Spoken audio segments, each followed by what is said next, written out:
dami namang tao, ay ngayon pa lang mo ay nagpapasalamat na ako sa lahat ng mga narito, sa lahat ng mga kababayan kong Pilipino na narito. Maraming salamat sa effort na pagpunta ninyo rito sa... Sorry. Kasi yung Red Bull. Kasi pagod na ako, kasi kanina lang ako dumating, kaya inaantok pa ako. Ito kasi oras na ng tulog ko. Nagpahingi ako ng energy drink. Eh, unang binigay sa akin, ang tatak horsepower, di ko ininom. Huwag ka lang tato, kayo niloloko niyo ba? Magkala ka talaga na yun, horsepower? Sa ulo. Red Bull ang ininom, hindi ko ininom horsepower. Ininom ko kasi yung horsepower, hindi ko nalasahan, parang pagkaraniwang inumin ko lang. Ayan, nagpapasalamat po ako sa lahat na narito, sa effort, sa pera, sa panahon na ginugulo para magkita-kita tayo. Maraming salamat. Give yourselves a big hand. Alam ko kayo mga tao rito sa Dubai ABC at hindi naman na biro ang pinagpunta nyo rito, kaya maraming salamat. At kung ano man yung kaluguluhan na nangyayari ngayon, gusto ko lang kinalaman. Wala ko akong kinalaman dyan, performer ng buwak ko. Wala akong kinalaman. Ang daming naman nakatayo, nakakahiya. Gusto nyo ako po? Ba't di kayo umuwi? Malaya kayo makakaupo sa mga bahay niyo. Ang daming tao nakakaloka. Ang daming ba hindi nakapasok. Ba't di natin sila papasukin, tapos ako mag-show sa labas? Pakinggan nyo na lang ako sa labas para lahat makapasok. Nakakahiya na. Nakaka-touch naman.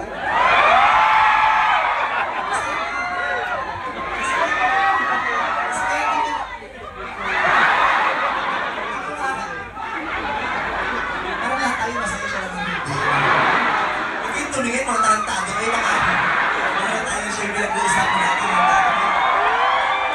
Mga pangay. Kasi naman sa banda, maraming sarisakay sa banda, lalo na kay Leo.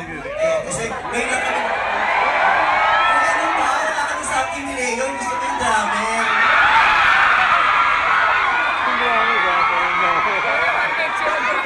Alam mo, muntik ako hindi matuloy sa pagpunta sa Dubai kasi ayaw kong payagang umabsent sa ABS. Pero merong isang bahagi ng puso ko nagsasabi sa akin tuloy. Hindi ko alam kung bakit. Hoy!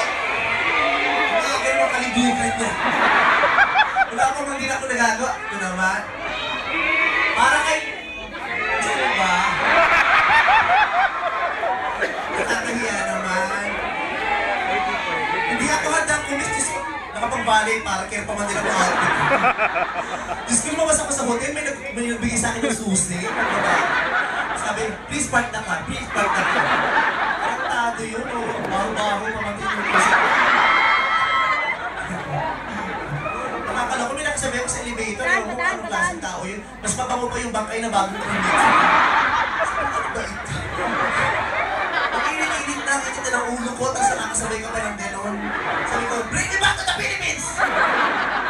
Ayun, pero nakakatuwa naman. Yung para kayo mga taga, halika na. My goodness, Junjun, this is your night!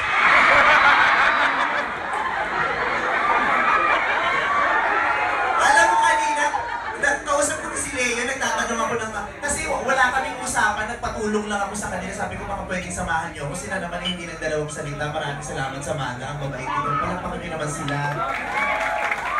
Nakita kay Leo, sabi ko, gwapo ng Leo, no? Nakaloka. Salamat sa pagtulong sa pagsama sa akin, ha? Ang gaan ng loob ko sa'yo. Pero sa'yo talaga ito yung bukang puso.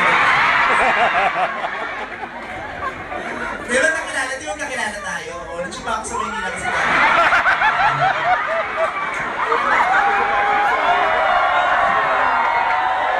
Ano ka ba? Ako mga bumili ng unang drum set niya. Yun na naging practice niya. Yung buwan ko ginagalit. Sabi niya, iba na ito, no? Uwi na kayo, natawa na kayo. Anong pakay nyo? Gusto nyo naman magtawa. Pasensya na kayo ha, alam ko hindi komportable ang mga posisyon ninyo. Sabi ko naman kasi sa inyo na prayer meeting na lang tayo. Mas makakabuti pa sa mga kaluluwa natin dito, di ba? Sasagin tayo sa mga pagkakasala natin, nakakaloka. Ay, nako! Parang naman nakita kong haba ng box, tago ba yun?